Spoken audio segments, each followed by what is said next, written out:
बिस्मिल्लाहिर्रहमानिर्रहीम। अस्सलामु अलैकुम everyone, welcome back on easy learn. I hope कि आप सब ठीक ठाक होंगे, खैरियत से होंगे।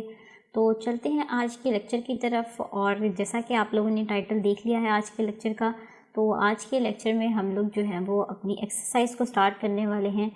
और फर्स्ट क्वेश्चन जो था इसका एमसीक्यूज़ वाला वो हम कवर कर चुके हैं। सो आज हम शॉर्ट क्वेश्चन से जो है वो स्टार्ट लेंगे, ठीक है। सो चलते हैं अपने सेकंड क्वेश्चन की तरफ। और the second question is define the following terms. अब हमें जो है वो क्वेश्चन नंबर 2 में डिफरेंट टर्म्स दी गई हैं और हमने इनको बारी बारी डिफाइन करना है, ठीक है। So the first term is define the resultant vector. तो सबसे पहले इसकी डेफिनेशन देख लेते हैं। तो क्या है इसकी डेफिनेशन हमारे पास? A resultant vector is a single vector that has the same effect as the combined effect of all the vectors to be added। या इसकी एक और भी डेफिनेशन है और वो क्या है कि the some of two or more vectors is a single vector. दो या दो से ज़्यादा वेक्टर्स का जब हम सम करते हैं तो वो एक सिंगल वेक्टर की फॉर्म में आता है, which has the same effect as the combined effect of all the vectors to be added. और वो जो रिजल्टेंट वेक्टर आता है उसका सेम इफेक्ट होता है जो तमाम वेक्टर्स का होता है जिनको हमने आपस में ऐड किया है, ठीक है। This single vector is called the resultant vector. अब ये हो गई डेफिनेशन। तो अब यहाँ पर मैं आपको एक ड्रॉ करके थोड़ा समझा देती हूँ। तो फॉर एग्जांपल कि हमारे पास डिफरेंट वेक्टर्स हैं, ठीक है। सो आपको पता है कि वेक्टर्स का मैग्नीट्यूड भी होता है, डायरेक्शन भी होते हैं। तो इन्हें हम रिप्रेजेंट करते हैं इस तरीके से, ठीक है। तो लेट्स सपोज मैंने यहाँ पर दो वेक्टर्स जो हैं वो ड्रॉ कर लिए हैं। एक ये वेक्टर है मेरे पास और एक ये वेक्टर है, ठीक है। अब मैंने इन दोनों को ऐड करना है। तो इनको मैं ऐड कैसे करूँगी? By the help of head to tail rule. कि ये मेरा अगर फर्स्ट वेक्टर है और ये मेरा अगर सेकेंड वेक्टर है, फर्स्ट वेक्टर हमने ऐसे रखा, तो सेकंड वेक्टर जब हमने फर्स्ट वेक्टर के साथ अटैच करना है तो हम इस तरीके से करेंगे कि जो सेकंड वेक्टर है उसकी टेल को कंसाइड करना है फर्स्ट वेक्टर के हेड के साथ, ठीक है। तो सेकंड वेक्टर की टेल और फर्स्ट वेक्टर का हेड तो क्या आ जाएंगे ये इस तरीके से। तो अब हमने जो है वो इनका रिजल्टेंट ड्रॉ करना है। रिजल्टेंट बेसिकली कैसे ड्रॉ करते हैं कि फर्स्ट वेक्टर की टेल से स्टार्ट होता है और लास्ट वेक्टर के हेड के साथ कंसाइड हो जाता है। अब ये जो वेक्टर आया है जो लास्ट पे मैंने ड्रॉ किया, this is basically called a resultant vector. Resultant vector वो होता है कि हमारे पास एक या एक से ज़्यादा वेक्टर्स का जब हम सम करते हैं तो उसके बाद हम एक रिजल्टेंट ड्रॉ करते हैं, ठीक है। और वो रिजल्टेंट बेसिकली क्या होता है? इन तमाम वेक्टर्स का कंबाइंड इफेक्ट होता है। वो जो कंबाइंड इफेक्ट वाला वेक्टर होता है that is called a resultant vector. तो चलते हैं अपने सेकेंड क्वेश्चन की तरफ। और जो सेकेंड क्वेश्चन है वो भी देख लेते हैं कौन सा है। So the second is torque. तो टॉर्क को हम कैसे डिफाइन करेंगे कि the turning effect of a force is called torque और मूवमेंट ऑफ द फोर्स। अब ये जो मूवमेंट ऑफ द फोर्स है ये टॉर्क का ही दूसरा नाम है, ठीक है। अब बेसिकली क्या होता है टॉर्क? जब हम किसी ऑब्जेक्ट पर फोर्स लगाएं और उसमें एक टर्निंग इफेक्ट प्रोड्यूस हो उस फोर्स की वजह से, दैट इज़ कॉल्ड टॉर्क। उस बॉडी में इसका मतलब क्या प्रोड्यूस हुआ है? टॉर्क प्रोड्यूस हुआ है। इसकी एग्जांपल आप ऐसे ले सकते हैं कि जब एक डोर है हमारे पास, ठीक है, डोर पे क्या करते हैं बेसिकली इसके हैंडल पर आपने यहाँ पर फोर्स अप्लाई की तो फोर्स अप्लाई करने से डोर ओपन हो जाता है या क्लोज हो जाता है। तो इसका मतलब ये अपने एक्सिस के गिर्द जो है वो रोटेट करता है, ठीक है। तो फोर्स अप्लाई करने से इस डोर में टर्निंग इफेक्ट प्रोड्यूस हुआ, तो इसका मतलब इस डोर में क्या प्रोड्यूस हो गया? टॉर्क प्रोड्यूस हो गया। इसी तरीके से जब आपने टैप को ओपन करना हो तो आप क्या करते हैं? उस टैप के हैंडल पर फोर्स अप्लाई करते हैं तो जिसकी वजह से टैप ओपन हो जाती है या क्लोज हो जाती है। तो इट्स मीन उसमें टॉर्क प्रोड्यूस हुआ। जब भी हम फोर्स लगाएंगे किसी ऑब्जेक्ट के ऊपर और ऑब्जेक्ट में जो टर्निंग इफेक्ट है वो प्रोड्यूस होगा तो इसका मतलब उसमें टॉर्क प्रोड्यूस हुआ है। और टॉर्क का दूसरा नाम क्या है? Moment of the force. So torque is equals to F cross L, force into moment arm, ठीक है। सो ये जो एल है यहाँ पर ये क्या है? Moment arm. और इसे हम पीछे काफ़ी डिटेल से डिस्कस कर चुके हैं। और हमें पता है कि फोर्स वेक्टर क्वांटिटी है तो इसका मतलब जो टॉर्क होगा हमारा वो भी क्या है? Vector quantity. और इसकी हम जो डायरेक्शन अगर निकालें टॉर्क की तो वो राइट हैंड रूल से निकाल सकते हैं, ठीक है। और टॉर्क का यूनिट कैसे निकलेगा? फोर्स का यूनिट क्या होता है हमारे पास? न्यूटन। और ये मैंने आपको जैसे कि बताया मोमेंट आर्म ये बेसिकली डिस्टेंस होता है, ठीक है, लेंथ होती है। So its unit is metre. तो हमारे पास टॉर्क का यूनिट क्या आ गया? Newton metre. So the next question is centre of mass. तो अब हमें डिफाइन करना है कि सेंटर ऑफ मास बेसिकली होता क्या है। तो centre of mass of a system is such a point where an applied force causes the system to move without rotation। अब यहाँ पे मैं आपको एक एग्जांपल से समझाती हूँ कि यहाँ पे हमारे पास दो स्फीयर्स थे। क्या किया हमने, इनको एक रॉड के साथ अटैच कर दिया। एक स्फीयर हमारी छोटी है और दूसरी स्फीयर हमारी बड़ी है, ठीक है। और हमें पता है कि सेंटर ऑफ मास क्या है। सेंटर ऑफ मास एक ऐसा पॉइंट है जहाँ पर अगर हम फोर्स अप्लाई करें तो ये बॉडी टर्न करने के बजाय सीधा मूव करे, ठीक है। ये एक ऐसा पॉइंट होता है जहाँ पर दोनों बॉडीज़ का उस पूरे सिस्टम का जो मास है वो लाई करता है, ठीक है। और अगर उस पॉइंट पर फोर्स अप्लाई करें तो बॉडी किसी भी डायरेक्शन में टर्न नहीं करती बल्कि बॉडी स्ट्रेट मूव करती है। तो आप यहाँ से देख सकते हैं कि फर्स्ट पार्ट में फोर्स अप्लाई की, ठीक है। उसके बाद सेकंड जो फिगर का पार्ट है इसमें भी हमने फोर्स अप्लाई की तो बॉडी आगे की तरफ मूव कर गई। पूरा सिस्टम जो है हमारा ये आगे की तरफ शिफ्ट हुआ है। इसमें कोई भी रोटेशन नहीं हुई, कोई भी टर्निंग इफेक्ट प्रोड्यूस नहीं हुआ, बल्कि बॉडी सीधी की सीधी आगे मूव कर रही है। और इसी तरह फिगर का जो थर्ड पार्ट है इसमें भी आप देख सकते हैं। तो सेंटर ऑफ मास जो होता है वो एक ऐसा पॉइंट होता है जहाँ पर अगर फोर्स अप्लाई की जाए तो बॉडी में कोई भी रोटेशन काज नहीं होती और बल्कि बॉडी जो है वो आगे की तरफ मूव करना शुरू हो जाती है, ठीक है। सो the next definition is centre of gravity.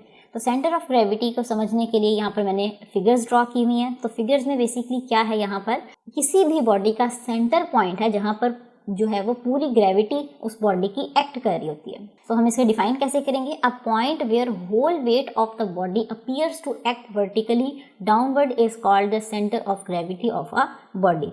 तो सेंटर ऑफ ग्रेविटी एक ऐसा पॉइंट है जहाँ पर बॉडी का वेट जो है वो वर्टिकली डाउनवर्ड एक्ट कर रहा होता है, ठीक है। जहाँ पर बॉडी का पूरा वेट जो है वो डाउनवर्ड जो है वो एक्ट करता है, that is called the centre of gravity. तो अगर हम इस रेक्टेंगल का सेंटर ऑफ ग्रेविटी निकालना हो तो हम क्या करते हैं, सिंपली इसके डायगोनल्स को मीट कर देते हैं और जो सेंटर वाला पॉइंट आता है हमारा उसको हम क्या कहते हैं कि सेंटर ऑफ ग्रेविटी। इसी तरीके से ये ट्रायंगल है और अगर हमने इसका सेंटर ऑफ ग्रेविटी निकालना हो तो हम क्या करेंगे, एंगल्स को बाइसेक्ट कर देंगे। यहाँ से हमने इस एंगल को बाइसेक्ट किया, यहाँ से हमने इस एंगल को बाइसेक्ट किया और इसी तरीके से हम यहाँ से चाहें तो थर्ड एंगल को भी बाइसेक्ट कर सकते हैं। सो यहाँ पर हमने दो एंगल्स को बाइसेक्ट किया और वहाँ से वो जिस पॉइंट पर मैच हुए that point is the point where whole weight of the body is acting downward, vertically downward act कर रहा है और वो पॉइंट जहाँ पर वेट डाउनवर्ड एक्ट कर रहा होता है is called centre of gravity of a body. Clear. So अब हम चलते हैं नेक्स्ट क्वेश्चन की तरफ। So next is question 4.3। इसमें क्या है कि हमें डिफरेंट टर्म्स दी गई हैं और उनके दरमियान अब हमें डिफ्रेंशिएट करना है। पहले डिफाइन करना था और अब हमें इनके दरमियान डिफरेंसेस चेकआउट करने हैं। सो यहाँ से आप देख सकते हैं कि the question is differentiate between the like and unlike parallel forces. अब सबसे पहले आपको ये पता होना चाहिए कि पैरेलल फोर्सेस बेसिकली होती क्या हैं। तो यहाँ पर मैं आपको ड्रॉ करके बताती हूँ कि फॉर एग्जाम्पल हमारी एक फोर्स है, उसकी डायरेक्शन ये थी। इसी तरीके से हमारे पास एक और फोर्स थी, उसकी डायरेक्शन ये थी। अब हमें कैसे पता चलेगा कि ये दोनों फोर्सेस आपस में पैरेलल हैं या नहीं। तो पैरेलल फोर्सेस वो फोर्सेस होती हैं जिनके दरमियान स्टार्टिंग पॉइंट से, ये देखें इन दोनों लाइंस का स्टार्टिंग पॉइंट से डिस्टेंस सेम था, अगले पॉइंट पर चेक किया डिस्टेंस सेम आया, ठीक है। यहाँ पर भी हमने चेक किया डिस्टेंस सेम आया। तो यहाँ से हमें क्या पता चला कि इन दोनों वेक्टर्स के दरमियान, इन दोनों लाइंस के दरमियान जो डिस्टेंस है वो हमेशा कांस्टेंट रह रहा है, ठीक है। जो स्टार्टिंग में था वही एंडिंग पे भी है।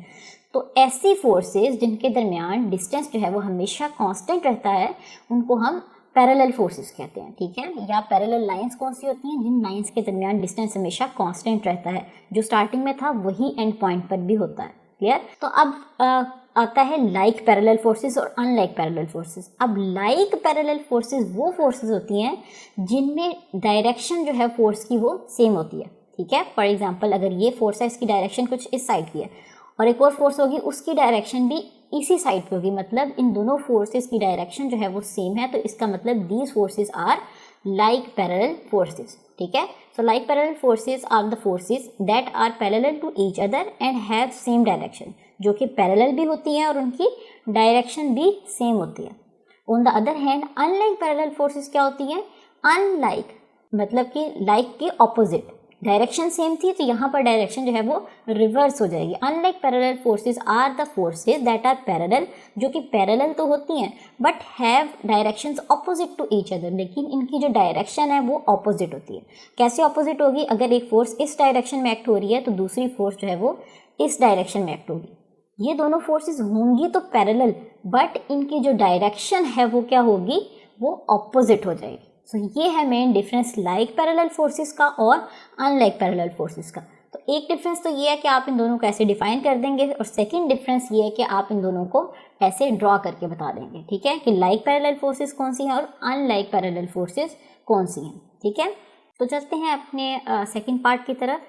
So the second part is torque and couple. तो इन दोनों के दरमियान अभी हमें डिफ्रेंशिएट करना है। टॉर्क अभी हमने थोड़ी देर पहले ही डिस्कस किया कि torque is a special kind of force that can rotate an object about its axis. क्योंकि जब हम किसी ऑब्जेक्ट के ऊपर फोर्स अप्लाई करते हैं और उसमें एक टर्निंग इफेक्ट प्रोड्यूस होता है, तो बेसिकली क्या होता है, उस टर्निंग इफेक्ट की वजह से ऑब्जेक्ट जो है अपने एक्सिस के गिर्द टर्न कर जाता है, ठीक है।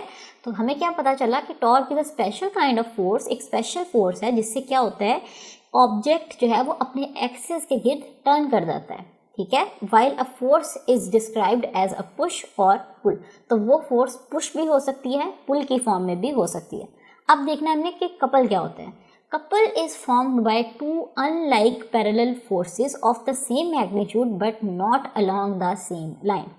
अब कपल वो होता है कि जब हमारे पास दो फोर्सेस एक्ट कर रही हों और वो दो फोर्सेस इस तरीके से एक्ट कर रही हों कि वो अनलाइक हों, ठीक है, यानी कि उनकी डायरेक्शन जो है वो ऑपोजिट हो।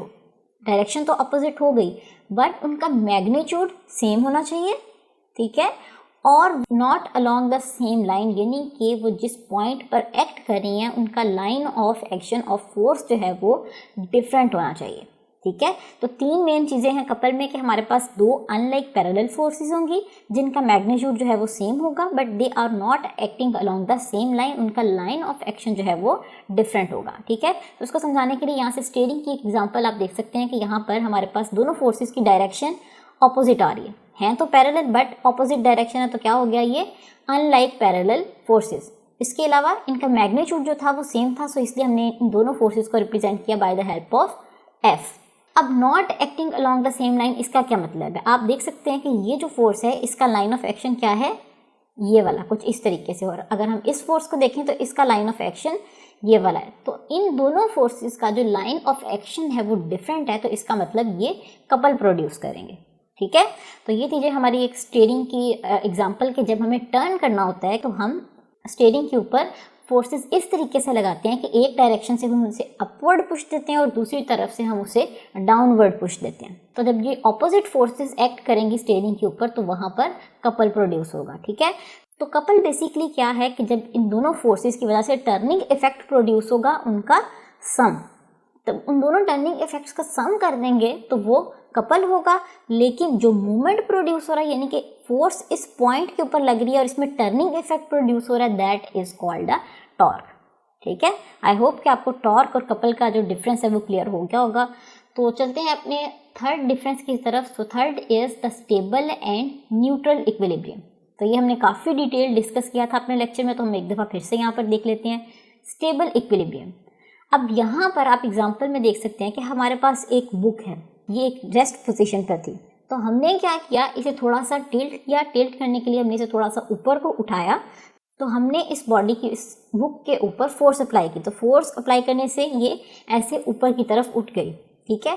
जब हमने फोर्स ख़त्म की तो ये बॉडी जो है, ये जो बुक है, ये वापस अपनी कंडीशन में आ जाएगी। ये डॉटेड आप देख सकते हैं, जो डॉटेड डायग्राम है बेसिकली क्या शो कर रही है कि बॉडी वापस अपनी पोजीशन पर आ जाएगी, ठीक है। तो स्टेबल इक्विलिब्रियम वो होता है कि जब हम किसी ऑब्जेक्ट के ऊपर फोर्स अप्लाई करें तो वो वापस अपनी कंडीशन में आ जाए, ठीक है।